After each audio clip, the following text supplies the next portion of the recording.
ทักทายสบายดีเมื่อสุขูสุคนเด้อพอสาวน้อยมื้อนี้ก็อยู่บ่อกบบ่อปลาคือเก่าจ้ามื้อนี้สาวน้อยก็พามาชมปลาซิวอ้าวในบ่อของเฮาอีกแล้วจ้าเลี้ยงปลาซิวอ้าวในน้ำตื้นเนาะอันนี้สาวน้อยเลี้ยงในบ่ออนุบาลลูกฮวกเฮาเด้อจ้า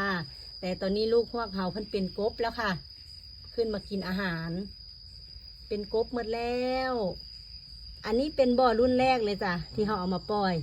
ปลาซิวกะเริ่มแพร่ขยายพันธุ์นะจ้าปลาซิวอ้าวนี่มกกินกระแซบเด้อหมกหม้อหรือว่าหมกห่อใบตองกระแซบคือกันเนาะนี่ก็เห็นกบอีก2 ตัวจ้ะเพิ่นขึ้นพากันขึ้นมากินอาหารอีกตัวหนึ่งแต่ก่อนเพิ่นกะสีลีเนาะแต่ว่าเดี๋ยวนี้เพิ่นเริ่มลึงกับเฮาแล้วเพิ่นกะเวลาเฮามาให้อาหารเพิ่นกะสิออกมาจ้ะออกมากินอาหารแบบนี้แหละปลาซิวคือการเห็นเฮาเพิ่นกะออกมาคือการจ้ะออกมากินอาหารเห็นแล้วก็เป็นตาอ่อนซ้อน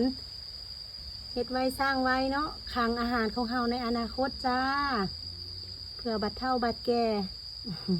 มานั่งสมกบสมปลาก็มีความสุขเด้อเอามาฝากพี่ฝากน้องจ้า